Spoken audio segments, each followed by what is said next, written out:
ശബരിമലയില് തന്ത്രിയെ ചോദ്യം ചെയ്ത് അറസ്റ്റ് രേഖപ്പെടുത്തിയത് അന്വേഷണത്തിന്റെ ഒരു പുരോഗതിയാണ്. എന്നാൽ മന്ത്രിയെ ചോദ്യം ചെയ്ത് എവിടെയായി എന്ന ചോദ്യത്തിന് ഉത്തരവില്ല. മന്ത്രി പറഞ്ഞത് എനിക്ക് പറയാനുള്ള കാര്യം അവർ കേട്ടു എന്നാണ്. ഞങ്ങളെ ചോദ്യം മന്ത്രിയുടെ അഭിമുഖം രേഖപ്പെടുത്തുകയായിരുന്നു.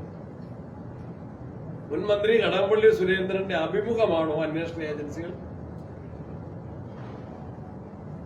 രേഖപ്പെടുത്തിയത്? അതല്ല, അദ്ദേഹത്തെ ചോദ്യം ചെയ്ത് എന്തടിസ്ഥാനത്തിലാണ്, അതിന്റെ ഫലമെന്ത് എന്നറിയാൻ ശബരിമല വിശ്വാസികൾക്ക് താല്പര്യമുണ്ട്. കേരളത്തിലെ ജനങ്ങൾക്ക് അതറിയാൻ അവകാശമുണ്ട്. അത് വെളിപ്പെടുത്തണം.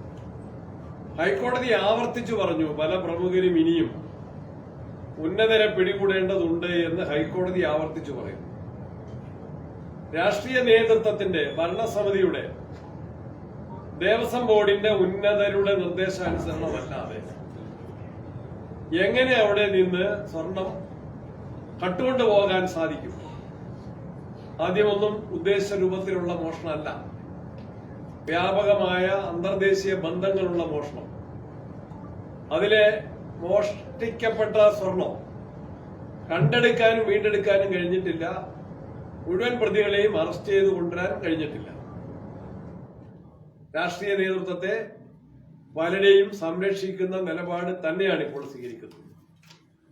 പുതിയ ആളുകളെ അന്വേഷണത്തിലേക്ക് ഉൾപ്പെടുത്തണം എന്ന് പറയുന്നതിലും ഗവൺമെന്റ് ഇടപെടൽ ഉണ്ടായി എന്ന് വാർത്തകളിൽ നിന്ന് മനസ്സിലാക്കാൻ വേണ്ടി സാധിക്കും.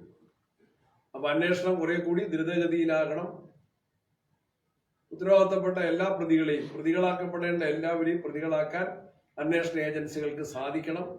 നഷ്ടപ്പെട്ട സ്വർണം വീണ്ടെടുക്കാൻ സാധിക്കണം. എത്രയോ മാസമായി ഇതിന്റെ അന്വേഷണവുമായിട്ട് മുന്നോട്ട് പോകുന്നു. നഷ്ടപ്പെട്ട എത്രയും തിട്ടപ്പെടുത്തിയിട്ടില്ല. അത് വീണ്ടെടുക്കാനുള്ള നടപടികൾ ദ്രുതപ്പെടുത്തുകയും ചെയ്യണം.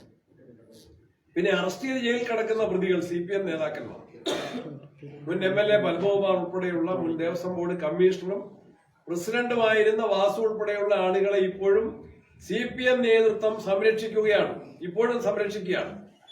എത്രയോ തവണ അവരുടെ ജാമ്യാപേക്ഷകൾ കോടതി തള്ളിയത് മതിയായ കാരണങ്ങൾ സഹിതമാണ്. ഇത്രയും ദൈർഘ്യമേറിയ കാലത്ത് ജാമ്യം കിട്ടാതെ ജയിലിൽ കിടക്കുന്ന പ്രതികൾക്കെതിരെ പാർട്ടി ഒരക്ഷരം മിണ്ടിയിട്ടില്ല. ഒരു നടപടിയും, സാധാരണ ഒരു പാർട്ടി പ്രവർത്തകനെതിരെ നടപടി സ്വീകരിക്കണമെങ്കിൽ പ്രഥമ ദൃഷ്ട്യാ ഒരു കേസ് വന്നാൽ മതി. ഒരു അച്ചടക്ക നടപടിയും പാർട്ടി തലത്തിൽ സ്വീകരിച്ചിട്ടില്ലെന്ന് മാത്രമല്ല, മുഖ്യമന്ത്രിയും പാർട്ടി സെക്രട്ടറിയും അവരെ സംരക്ഷിക്കുന്ന നിലപാടുകൾ തന്നെയാണ് ആവർത്തിക്കുന്നത്.